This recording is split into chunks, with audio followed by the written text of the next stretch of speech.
sejahtera untuk kita semuanya. Yang saya hormati Ketua Program Studi S2 Ilmu Kesehatan Masyarakat Profesor Bisma Murti dan Sekretaris Program S2 IKM Profesor Subianto. Yang saya hormati Bapak Ibu dari Pusat Kebijakan dan Manajemen Kesehatan dari Fakultas Kedokteran UGM. Yang saya hormati pula Bapak Ibu mahasiswa dari S2 Magister Pengelolaan dan Manajemen Asuransi Kesehatan, dan para mahasiswa S2 dari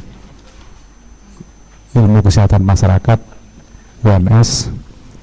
Terima kasih atas kehadirannya dalam rangka program pelatihan jarak jauh perbaikan proposal penelitian untuk monitoring dan evaluasi jaminan kesehatan nasional tahun 2014. Seperti yang kita ketahui bersama bahwa akan adanya Badan Penyelenggara Jaminan Kesehatan Nasional ya, yang akan dimulai tahun 2014, itu akan disambut gembira oleh seluruh masyarakat Indonesia. Hanya karena kondisi negara kita yang sangat beragam dan heterogen, terutama di Indonesia bagian timur, ini yang akan menimbulkan pertanyaan bagi masyarakat, apakah penyelenggaraan jaminan kesehatan nasional itu bisa cepat dirasakan oleh seluruh masyarakat dengan fasilitas yang sama yang diterima di kota-kota. Nah, kekhawatiran itu menimbulkan pemikiran bagi kita, terutama bagi para peneliti dan ilmuwan, untuk perlunya melakukan monitoring dan evaluasi pelaksanaan jaminan kesehatan nasional ini di tahun 2014, karena tahun depan adalah sudah kita mulai. Untuk itu program pelatihan jarak jauh mengenai perbaikan proposal penelitian, monitoring dan evaluasi ini sangat kita butuhkan demi terciptanya pelayanan kesehatan nasional yang baik di masa depan. Ya, barangkali kita bisa mencontoh dari negara-negara yang sudah maju untuk pelayanan kesehatan bagi masyarakatnya itu. Untuk itu dari tim kami atas nama pimpinan pasca sarjana di UNS mengucapkan terima kasih kepada Prof. Bisma dan Prof. Bianto atas penyelenggaraan ini yang dilaksanakan secara streaming dan bisa diikuti oleh seluruh peserta di Indonesia. Harapan kami bahwa dalam program pelatihan ini akan menghasilkan suatu pedoman yang sangat baik untuk pelaksanaan monitoring dan evaluasi pelaksanaan jaminan nasional di tahun 2014 ini. Dan dengan ucapan Bismillahirrahmanirrahim, program pelatihan jarak jauh perbaikan proposal penelitian, monitoring dan evaluasi jaminan kesehatan nasional 2014 ini kita nyatakan dibuka. Terima kasih. Wassalamualaikum warahmatullahi wabarakatuh.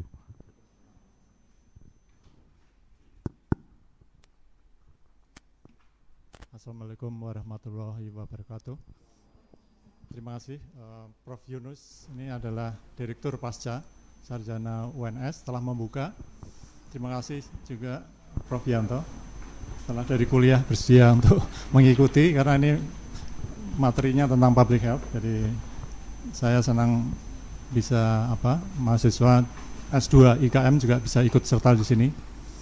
Dan juga saya berterima kasih pada teman-teman lama ini dari Pusat Kebijakan Manajemen Kesehatan, atau kalau dulu PMPK, Pusat Manajemen dan Pelayanan Kesehatan, khususnya Mbak Angel dan juga Mbak Sari.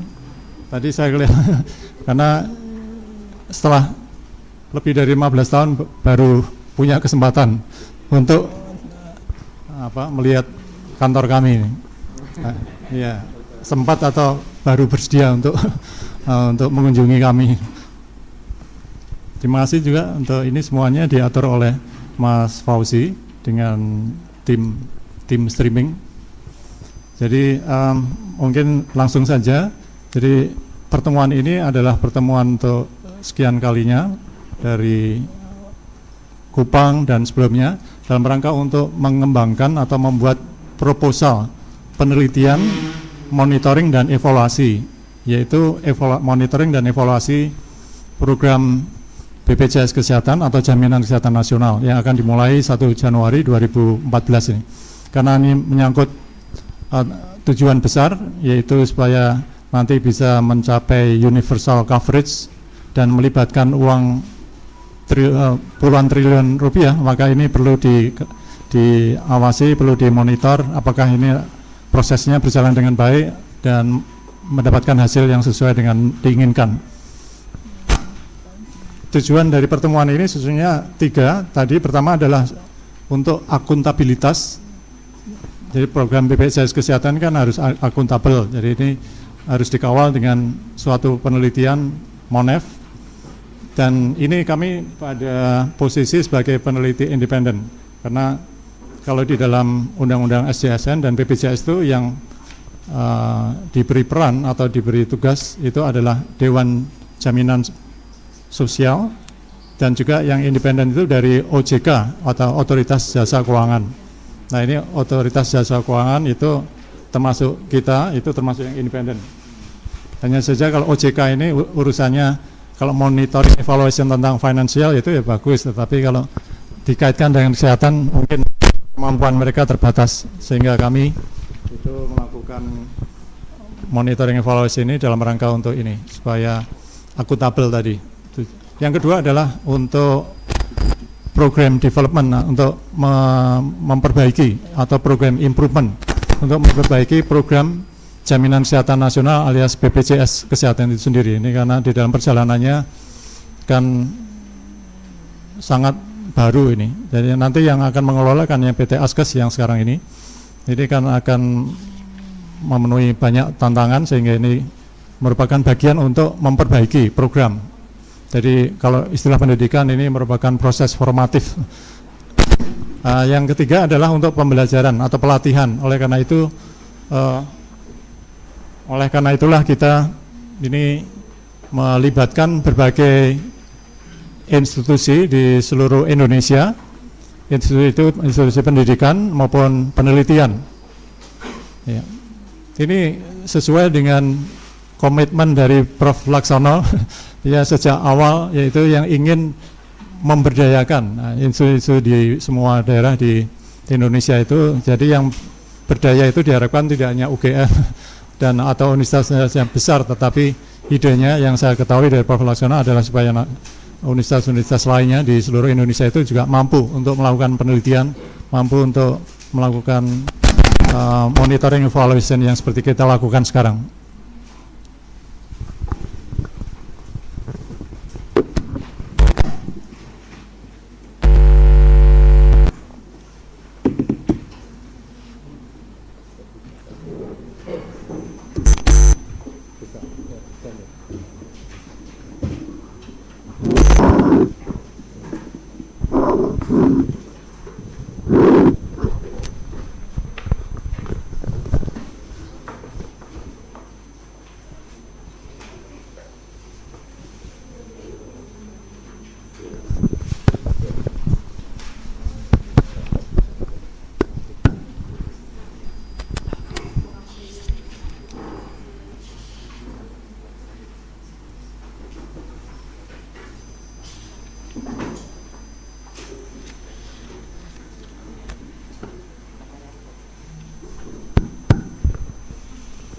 Jadi pertemuan kali ini merupakan pertemuan perbaikan di dalam penyusunan proposal monitoring dan evaluasi BPJS Kesehatan atau Jaminan Kesehatan Nasional.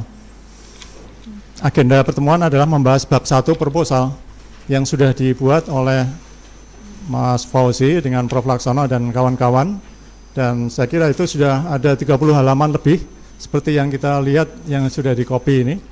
Nah, kita tugasnya adalah untuk menyempurnakan, memperbaiki ini, memperbaiki bab 1 khususnya ini, membahas bab 1. Jadi bab 1 itu kan lazimnya untuk suatu proposal penelitian itu isinya adalah latar belakang, memberikan alasan mengapa kita perlu melakukan MONEF ini dan apa latar belakangnya, konteksnya kita melakukan MONEF. Yang kedua adalah merumuskan masalah penelitian. Masalah penelitian ini sesungguhnya kalau saya ditanya untuk awal dari penelitian itu apa, bukan tujuan tetapi masalah penelitian. Jadi merumuskan masalah penelitian yang bagus, yaitu penelitian tentang monitoring dan evaluasi atau research question. Kemudian merumuskan juga tujuan dan manfaat dari penelitian ini.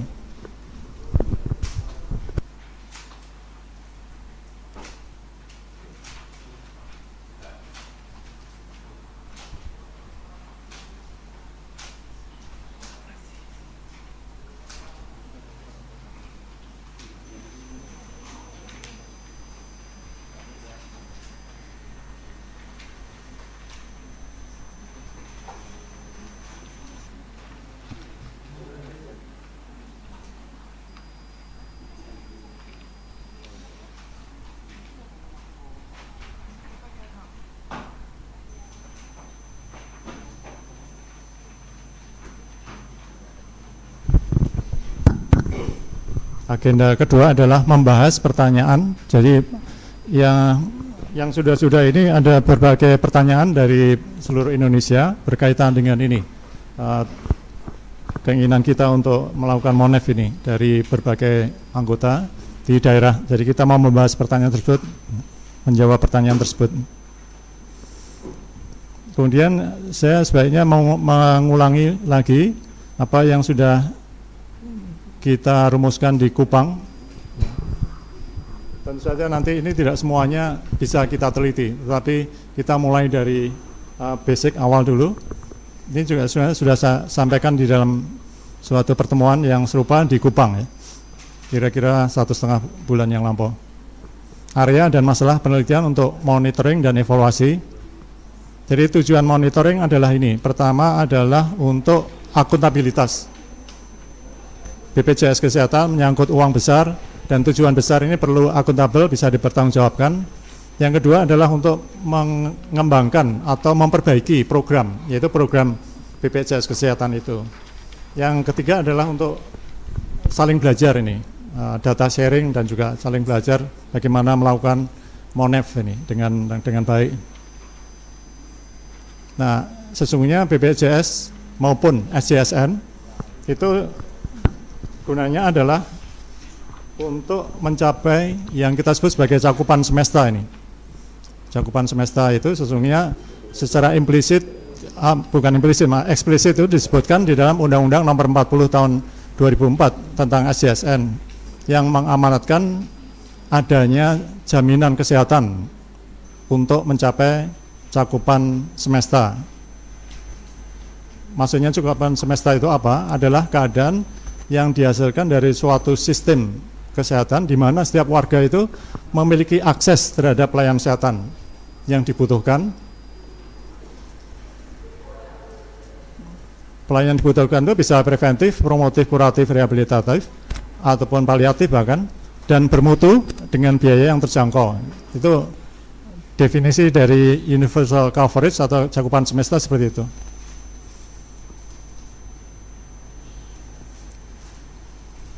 Nah, untuk itu ada 3 syarat utama. Yang pertama adalah adanya penyediaan pelayanan kesehatan.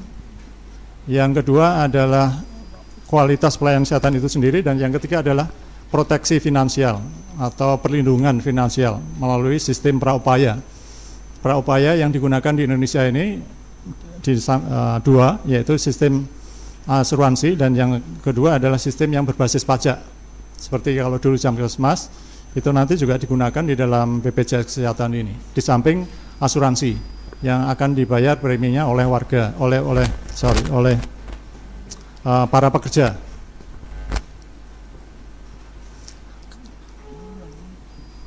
ketika suatu negara ingin mencapai cakupan semesta, itu 3 dimensi ini yang perlu dipertimbangkan. Yang pertama adalah siapa yang akan diasuransi, siapa yang akan di-cover melalui sistem praupaya ini. Kalau per definisi ya 100% seluruh penduduk di Indonesia, yaitu kira-kira 240 juta, itu di-cover. Tetapi implikasinya kan itu berarti butuh biaya yang besar. Sehingga perlu ada prioritas dan perlu ada pentahapan ini untuk mencapai 100% tercover oleh sistem praupaya ini. Itu yang di sini, yang lebarnya, terus kedalamannya, yang ke belakang ini adalah lingkupnya, jenis pelayanan kesehatan apa yang perlu di-cover. Per definisi tadi ya komprehensif tadi ya, sampai paliatif, dari preventif, promotif, kuratif, rehabilitatif sampai paliatif. Tetapi semua implikasinya adalah biaya. Jadi mampukah itu kalau memang seperti itu membiayai pelayanan kesehatan yang komprehensif itu. Sehingga di sini perlu dipikirkan atau dirumuskan pelayanan kesehatan yang esensial, yang diutamakan, yang benar-benar dibutuhkan, itu yang diutamakan. Yang aspek ketiga atau dimensi ketiga adalah berapa banyak uang yang perlu dibayar oleh sistem itu. Inginnya 100%, alias orang ketika atau warga ketika sakit itu membayar 0 rupiah. Tapi implikasinya 2. Pertama, kalau membayar 0 rupiah, dengan kata lain, sistem BPJS Kesehatan itu harus membayar 100% dari biaya pelayanan kesehatan, itu berarti kan akan besar sekali beban dana yang harus disediakan untuk itu. Yang kedua, ini diambil dari prinsip asuransi kesehatan. Untuk jenis-jenis pelayanan kesehatan yang price elastis atau sangat tergantung dari harga, maka ada kemungkinan, dan itu perlu diantisipasi, kemungkinan yang kita sebut sebagai moral hazard. Ketika pelayanan kesehatan itu price elastis, yaitu ketika harganya itu turun rendah atau 0, maka ada kecenderungan orang untuk menggunakan pelayanan kesehatan lebih banyak daripada yang dibutuhkan. Ini yang kita sebut moral hazard. Untuk itu adalah instrumennya adalah mengenakan sebagian dari biaya medik itu dibebankan pada konsumen atau pasien. Jadi itu yang kita sebut sebagai co-insurance atau co-payment atau deductible, itu yang kita sebut. Jadi ini kerangka 3 dimensinya seperti itu. Nah, kemudian kerangka kerja untuk monitoring dan evaluation ini kami usulkan seperti ini. Ini bisa dipandang sebagai suatu input, proses output ya. Inputnya adalah fungsi sistem kesehatan ini. Jadi kita sudah bisa melakukan evaluasi pada tahap ini, pada tahap input atau struktur ini, yaitu misalnya ketersediaan dari sarana dan prasarana di Indonesia bagian timur itu dibandingkan dengan di Jawa. Apakah ada ketimpangan apa tidak, itu yang sebelah sini.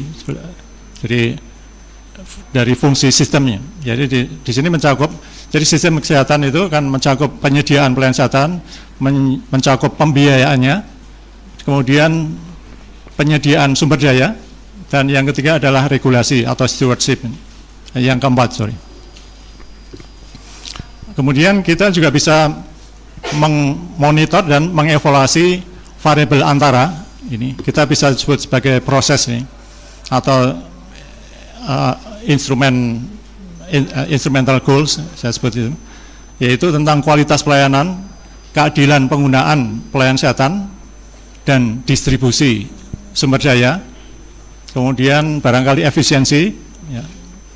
Ya tidak semua harus kita teliti, tetapi komponennya seperti itu, dan juga akuntabilitas, transparansi. Jadi kalau tujuan-tujuan ini kalau yang mau kita evaluasi, sesungguhnya kita secara tidak langsung sudah bisa membayangkan metodologinya untuk mengevaluasi variabel-variabel ini. Sebagai contoh, kalau tujuannya adalah untuk mengecek, memonitor akuntabilitas, kiranya yang paling lebih tepat adalah pendekatan kualitatif di sini. Awalnya seperti tentang efisiensi, kalau itu memang dipilih untuk dilakukan monitoring dan evaluasi, pendekatannya lebih banyak kuantitatif di sini. Demikian juga keadilan distribusi, ini kualitas, ini bisa keduanya, kuantitatif dan kualitatif. Dan yang kita juga mau lihat atau mau monitor adalah ini, tujuan sistem kesehatan itu sendiri. Tadi tujuannya adalah untuk meningkatkan status kesehatan. Yang lain adalah kesetaraan kesehatan. Kita tidak sebutkan kesamaan, karena status kesehatan orang-orang muda ini bandingkan dengan saya, dengan Prof. Yanto, itu tidak bisa disamakan, sehingga kesetaraan, kita sebut kesetaraan. Pasti lebih bagus yang lebih muda ini. Jadi. Kemudian proteksi finansial. Jadi kita juga nanti bisa meneliti apakah keluarga-keluarga dalam program ini itu masih banyak harus mengeluarkan out of pocket apa tidak. Artinya masih banyak harus berisiko untuk mengalami kerugian finansial apa tidak ini. Harusnya jawabannya tidak. Nah, dalam hal ini nanti bisa kita umpamanya meneliti keadaan sebelum dan keadaan setelah beberapa waktu kita menjalankan atau Indonesia menjalankan program BPJS ini. Nah, yang sebelum ini tadi kami juga sudah ngomong-ngomong dengan Ibu Kris dari Undip, yang keadaan sebelumnya itu kita bisa gunakan data sekunder yang ada atau yang sudah dikumpulkan oleh riset fasilitas kesehatan, kemudian mungkin Riskesdas, ya. Riset tentang fasilitas, karena itu contohnya bisa digunakan untuk mengevaluasi ini fungsi sistem kesehatannya. Karena ini data tentang apa yang ada di level kelembagaan pada fasilitas-fasilitas kesehatan. Kemudian saya teruskan hasil yang bisa dievaluasi juga keadilan pembiayaan tadi dan juga daya tanggap. Jadi apakah program pelayanan yang diberikan dalam jaminan kesehatan itu sesuai dengan harapan, sesuai dengan keinginan dari masyarakat apa tidak. Nah, ini sebenarnya gambar hampir sama dengan tadi, cuma ini di breakdown, variabel antaranya itu dipecah jadi dua di sini. Coverage dari intervensi itu harusnya kan coveragenya semua mengcover segala usia, mengcover segala tingkat sosial ekonomi di Jawa maupun di luar Jawa. Dampaknya kita lihat itu sama dengan tadi, ada social dan financial risk protection yang ingin kita tingkatkan, risk protection itu, kemudian responsiveness, daya tanggap tadi. Sedangkan yang sebelah kiri adalah sistem kesehatan tadi, infrastruktur, supply chain, ini. Kemudian ketersediaan dari tenaga kesehatan. Itu termasuk yang juga perlu kita evaluasi. Apakah timpang apa tidak ini di Jawa dan luar Jawa. Jadi ini dulu yang saya usulkan, saya kira untuk sebagian besar sudah dimasukkan di dalam proposal yang sudah dibuat oleh Mas Fauzi dan Prof. Laksono di sana. Ini yang sistem itu menyangkut penyediaan sumber daya alias supply, ketersediaan sumber daya ini. Tidak hanya tenaga kesehatan tetapi juga peralatan kesehatan dan sebagainya itu di berbagai daerah di Indonesia, apakah itu tersedia apa tidak. Nah, yang nomor dua adalah pembiayaan kesehatan. Nah, lazimnya pembiayaan kesehatan itu dibagi 4 fase di sini. Fase mengumpulkan dana, pengumpulan dana itu juga sudah dimulai, ini harusnya adil ini. Yang kaya harusnya membayar lebih banyak harusnya daripada yang memiskin, kontribusinya itu. Ini keadilan dalam penarikan dana. Kalau kaya miskin jumlahnya absolut sama, itu kan berarti kita anggap sebagai tidak adil. Ini sudah bisa dievaluasi seperti itu. Kemudian mekanisme pengumpulan dananya itu bagaimana? Apakah ada kesulitan apa enggak? Sebagai contoh begini, problem yang berat di Indonesia itu adalah pengumpulan dana ketika kita menggunakan sistem asuransi dari orang-orang yang bekerja di sektor informal. Kalau sektor formal, orang yang bekerja di kantoran atau di pabrik itu mudah. Jadi kita tinggal mengkoleksi atau mengumpulkan dari masing-masing kantor atau instansi, tapi tidak mudah untuk mengumpulkan dana dari orang-orang berbagai macam pekerjaan yang sifatnya informal atau non-formal sektor. Kemudian fund pooling. Fund pooling ini adalah mengumpulkan. Ini juga dalam asuransi kita sebut sebagai hukum jumlah besar itu. Kalau kita membuat asuransi, makin banyak anggota itu makin bagus, karena asuransinya itu menjadi makin rata-rata. Kalau asuransi anggotanya sedikit, itu bisa untung bisa rugi. Untung kalau sehat-sehat semua itu akan untung, tapi kalau yang kebetulan yang sedikit itu banyak yang sakit, ya itu akan sangat berat untuk perusahaan asuransi atau badan asuransi itu untuk bisa survive. Tapi kalau makin banyak orang itu ke arah rata-rata, Ini juga bisa dijelaskan dalam hukum probabilitas. Kalau kita melempar satu koin, itu probabilitas untuk bisa mendapatkan satu sisi dari kedua sisi kan 50%. Tapi kalau Anda melemparkannya 4 kali itu bisa sisi A semua, ya.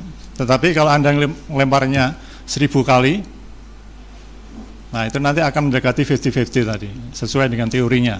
Jadi kita mengenal ada probabilitas teoritis dan probabilitas empirisnya. Empiris itu berarti kenyataannya. Sama, jadi risiko orang sakit itu kan berbeda-beda. Prof Yanta mungkin lebih bagus, risikonya lebih rendah untuk sakit daripada saya. Apalagi dibandingkan dengan Bu Kris yang lebih muda-muda, apalagi mahasiswa. Nah, tetapi ketika kita gabungkan dari semua orang, ya, pada level populasi yang banyak, maka akan risiko tadi akan menjadi rata-rata. Risiko bukan yang ke arah yang ekstrim jarang sakit atau sering sakit. Jadi ini apa yang dibalik dari fund pooling itu adalah ini. Nah, ini agak problematik juga. Di dalam SDSN itu disebutkan salah satu prinsipnya adalah solidaritas dan juga seperti apa? Solidaritas, diharapkan ada subsidi silang, ya. Nah, ini artinya apa? Artinya jam kesda yang cukup banyak di Indonesia, mungkin ada 300-an jam kesda, termasuk di Solo ini PKMS, ya. Itu kan secara teoritis sebaiknya akan di pooling tadi, fund di pooling bersama-sama dalam menjadi suatu dana yang jadi satu besar oleh BPJS, ya. Nah, tetapi apakah itu efisien apa tidak, apakah itu adil atau tidak, itu perlu dievaluasi, ya. Bisa itu suatu bentuk tadi, suatu bentuk subsidi solidaritas, artinya yang mampu membiayai yang miskin atau yang sehat membiayai yang sakit, tapi bisa juga belum tentu seperti itu. Artinya dana yang dikontribusikan oleh jam kesda PKMS ini dalam contoh ini ke BPJS Kesehatan yang besar itu mungkin tidak sesuai dengan yang mereka peroleh, yang dibutuhkan untuk rakyatnya itu. Kemudian yang lain adalah ini juga sangat penting, bagaimana membayar tenaga kesehatan. Jadi purchasing, karena ini sangat penting, membayar individu maupun membayar institusi, baik itu puskesmas atau rumah sakit itu punya implikasi yang besar. Implikasinya pada medical cost, implikasinya pada kualitas, implikasinya pada upaya preventif promotif. Ini sangat melekat di dalam caranya membayar provider ini. Sebagai ini juga satu hal yang perlu dievaluasi. Sebagai contoh, sejauh mana para dokter, khususnya spesialis itu bersedia untuk dibayar dengan kapitasi. Apakah mereka masih ingin dibayar dengan cara yang konvensional, yaitu fee for service. Fee for service ini kan dari dulu terkenal suatu metode yang mungkin itu meningkatkan kualitas, tetapi di sisi lain itu sangat memboroskan dana ini, karena ini menyebabkan medical cost-nya tinggi ini, dari cenderung untuk meningkatkan kuantitas atau volume dari pelayanan kesehatan kalau dokter dibayar dengan cara itu.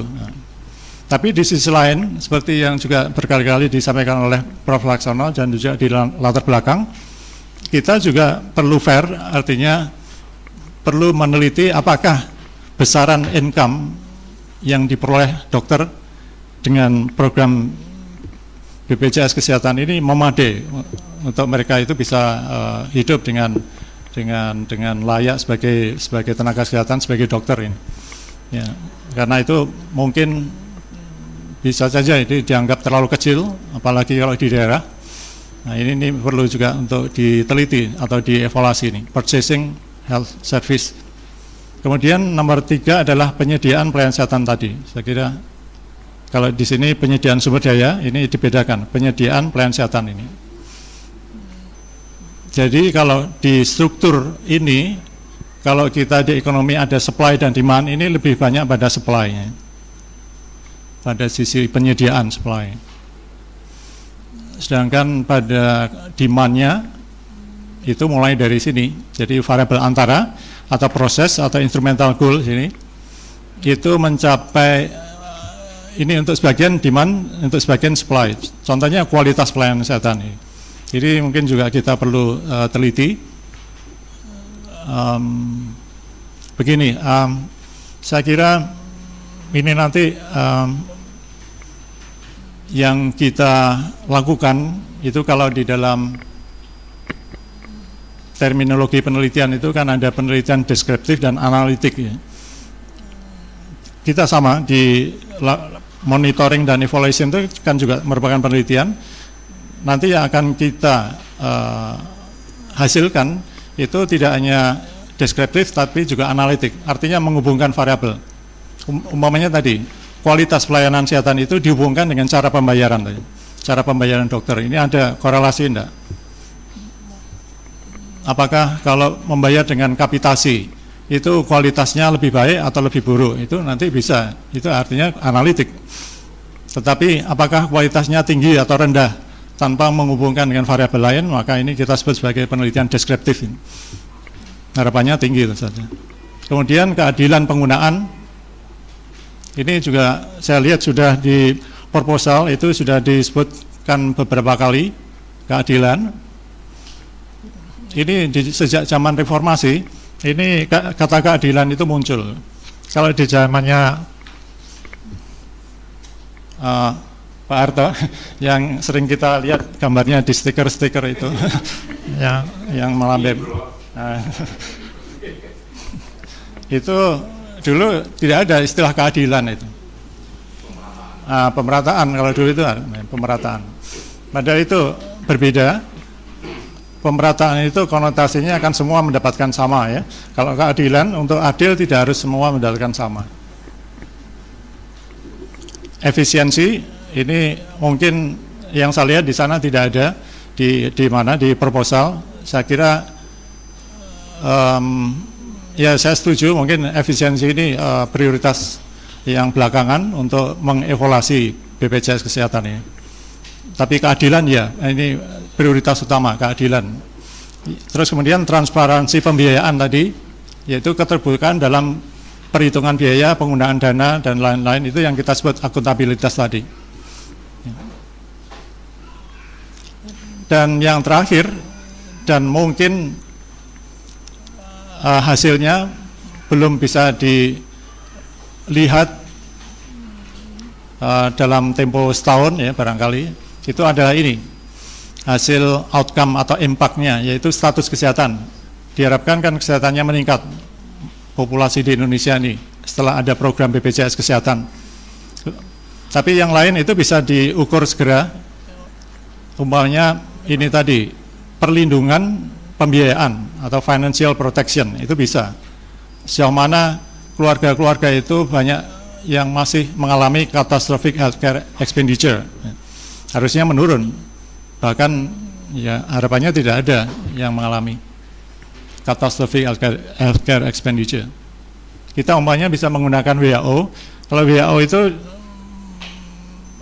menggunakan 40%. Begini, maksudnya kalau suatu keluarga itu dalam 1 bulan mengeluarkan biaya kesehatan itu lebih besar atau sama dengan 40% dari kemampuannya membayar atau ability to pay, itu dikatakan sebagai bahwa keluarga tersebut telah mengalami pengeluaran kesehatan katastrofik atau pengeluaran kesehatan yang menyebabkan bencana ekonomi rumah tangga.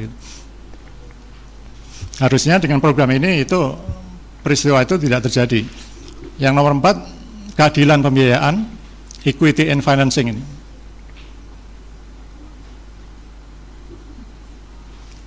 Harusnya yang lebih mampu itu membayar lebih banyak daripada yang miskin. Dan yang terakhir adalah responsiveness, yaitu daya tanggap terhadap kebutuhan dan ekspektasi dari populasi. Nah ini kalau variabelnya seperti itu, kita bisa menduga bahwa ini lebih banyak kita melakukan penelitian yang bersifat kuantitatif yang dilakukan pada level keluarga atau rumah tangga. Dengan kata lain, kita banyak melakukan suatu survei rumah tangga ini untuk mengetahui ini. Termasuk perlindungan pembiayaan itu kita bisa menggunakan survei. Untuk sebagian kita bisa menggunakan baseline atau keadaan awal itu dari hasil riset tadi, Riskesdas dan sebagainya, tapi mungkin variabel lainnya belum bisa masuk di sana karena memang tidak direncanakan untuk monef BPJS Kesehatan, tapi mungkin separuh dari variabel-variabel itu bisa diperoleh dari Riskesdas. Jadi kita bisa menggunakan data sekunder Riskesdas itu sebagai baseline-nya, kemudian nanti setelah berapa lama implementasi dari BPJS Kesehatan itu nanti kita evaluasi lagi ini tentang perlindungan pembiayaan dan sebagainya tadi.